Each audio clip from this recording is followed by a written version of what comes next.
Before we get into today's show, it is the last day of the month, which means our last chance to get even more separation between ourselves and Saints Now in subscribers. So if you have not joined the largest Falcons YouTube channel out there, go ahead and do so today.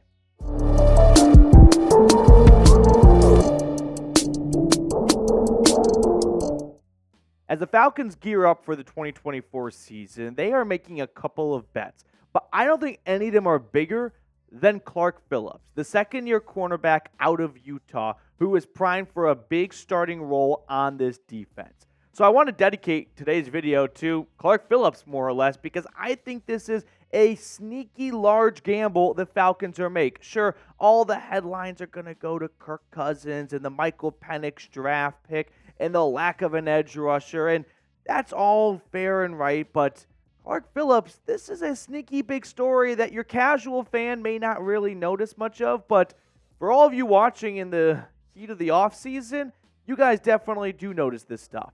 So why is this such a huge gamble? Well, for starters, the Falcons did not draft a single cornerback. And going into the draft, I would say back in April, edge rusher and cornerback were the team's biggest needs. Now, of course, the Michael Penix pick kind of came out of nowhere a little bit, but then they addressed the edge rusher spot, or at least defensive line, with 3 straight picks at that position.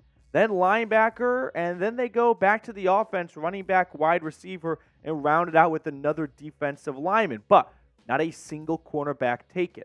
And now Clark Phillips is primed to be this team's starting CB2 opposite of A.J. Terrell, which this has been a fun battle that went on throughout all of spring, and it'll carry into training camp as well. But the early reports are Clark Phillips is the starting cornerback, and it is his job to lose. So I think it's a good time for us to get better versed with Clark Phillips. 4th-round pick last year out of Utah. He did not play a single defensive snap until week 10. He was a healthy scratch 5 weeks, 5 times in the early, portion of the season. Then he started the final 5 games of the year over Jeff Okudah.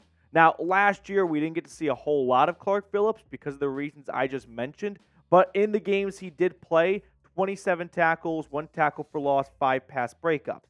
But this is also a good time to remind you of what he was able to do at Utah.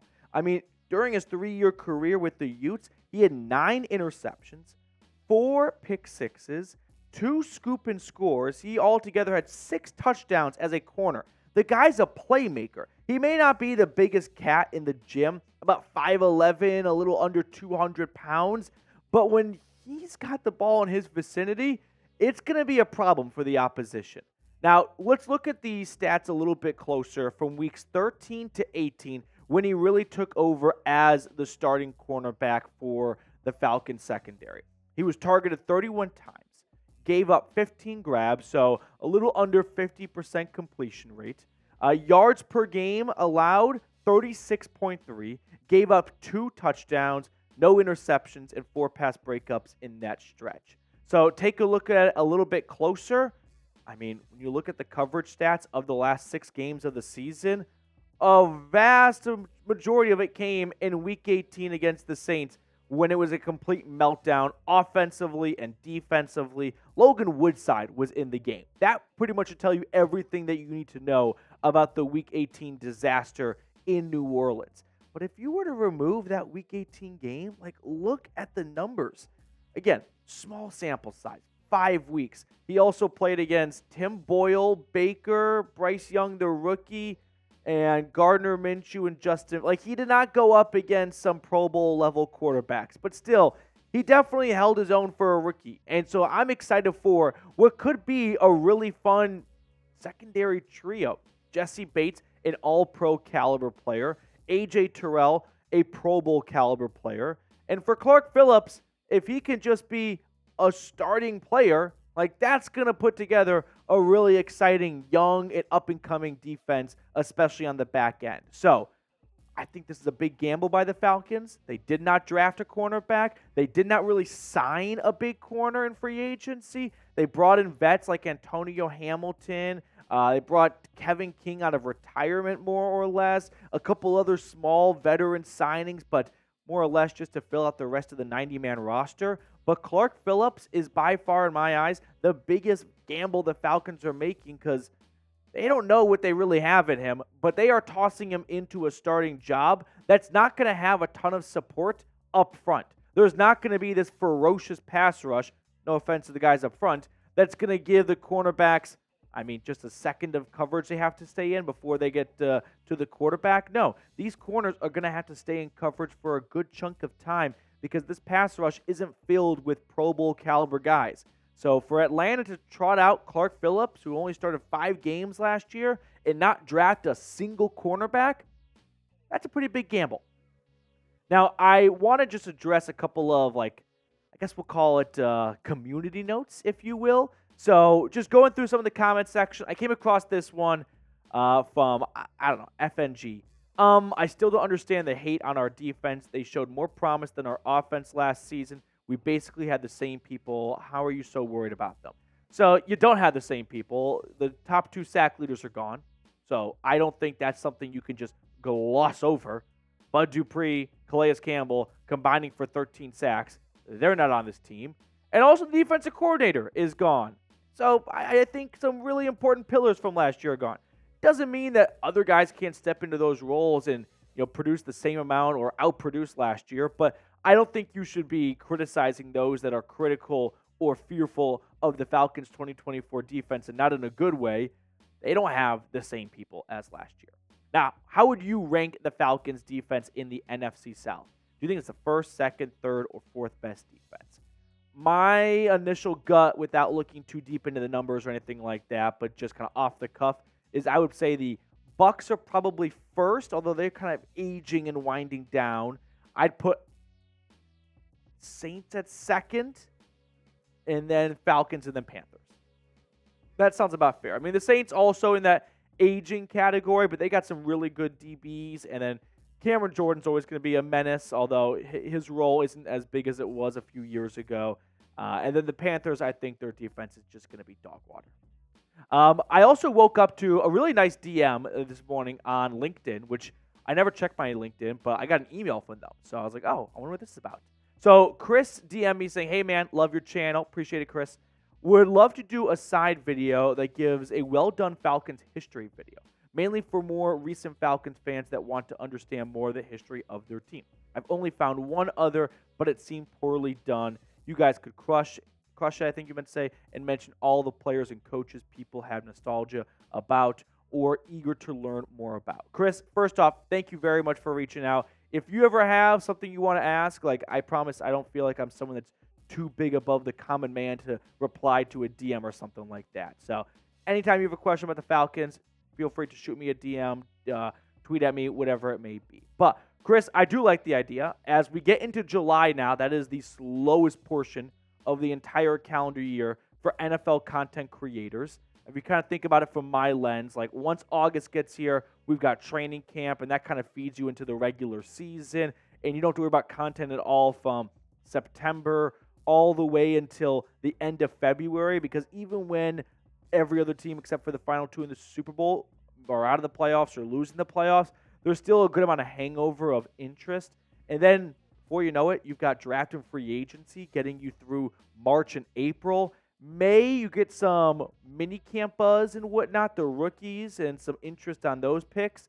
June, it starts to taper off, and July is as barren as it gets. So I've got nothing but time on my hands for the next few weeks. So, Chris, we can definitely do something like this. I thought you might like a little bit of a teaser, though. So I did do some research and some digging on their history, and I thought you guys might find this part interesting. Falcons division titles based on the divisions they have been in. So they have been in the NFC South for 22 seasons. They have 4 NFC South championships. Before that, for 32 straight years, they were in the NFC West. Now, as a 98 baby, that was a little bit before my time to start remembering stuff. I was still in diapers at this stage, so I'm sure people older than me will laugh at me for not realizing that's preposterous. But yeah, the Atlanta Falcons were in the West of anything. They should only be in the West if it's the Georgia division. That's the only opportunity where that could make even a little bit of sense. They were flying over to LA to play the Raiders or the Rams, I think it was, and the 49ers. Before that, they were in the NFL Coastal Division. And then the first year in the NFL, they were in the NFL East. So the Falcons have been in 4 different divisions, having won titles in 2 of them. And despite them only having 4 in the NFC South, it's kind of fearful that the NFC West is just 1 behind. That's not one of the more proud history notes for the Falcons. All right, as always, it is time for some trivia, though. So I like today's question because it kind of goes back into Falcons history as well. I'm going to give you 2 stats. Which one is a bigger number?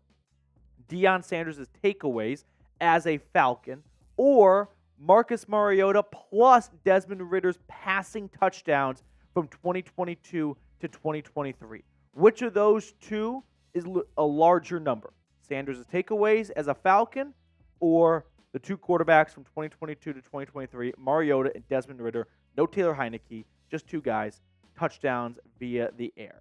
All right, with that all being said, though, going off of what the DM I got from Chris was, I think it was Chris, right? I forget the name. Chris. Use hashtag Falcons for any ideas or just requests you have down in the comment section below. If you don't have Twitter or if you're not really online much and you don't have the capabilities to message me, perfectly fine. But get in the comment section below, use hashtag Falcons, and I can kind of sort through some of the ideas or topics you want me to cover, and we can toss some of them into future shows during the slow portion of the offseason. Also, we got a super thanks in from Grand Limousine a few days ago. So shout out to you, Grand Limousine. Thank you so much, as always, for supporting us here at Falcons Today. Go support Grand Limousine as well in Atlanta. We had other super thanks come in from the world of Sean Wildcat, Ryan Price, Chris Tyler, and the Big Shot Agenda. So thank you to everyone who sent in super thanks. If you don't know what a super thanks is, it's kind of like the YouTube tip jar, which I think tipping in this country has just gotten out of control immensely. I'm never going to turn this tablet over to you and demand a 20% tip on a video. But if you do enjoy the free content and you do want to show some extra love, the super thanks button is down below. It's got a heart with a $sign in it, and you can select whatever amount you want. You can include a comment or a caption, and we'll throw it on for everyone watching to see. All right, going back to our trivia question, though, bigger number, Deion Sanders' takeaway as a Falcon or Marcus Mariota plus Desmond Ridder's passing touchdowns in 2022 to 2023. Drum roll, please. You probably sniffed this one out.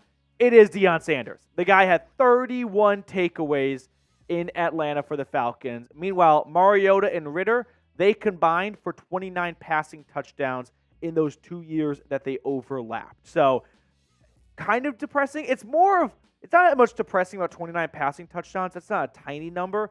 The fact that Deion had 31 takeaways, that gets lost on people. It gets lost a little bit as time goes by and the history becomes a distant memory, but 31 freaking takeaways in his 5 years with the Falcons is mind-boggling. Okay, that will do it for us on today's show. If you want to get your hands on some Falcons gear, go to chatsports.com/Falcons combo. We got these 2 shirts, 25% off. These sales can kind of come and go from Fanatics, so I urge you not to wait if you are even like semi-interested in getting some shirts. So up your Falcons wardrobe, chatsports.com/Falcons combo. I put that link in the comments and description of today's video. I appreciate everyone for hanging out with us this Sunday night. Enjoy the rest of your weekend evening and the start of the next week, and we'll catch up with you guys periodically with more Falcons content.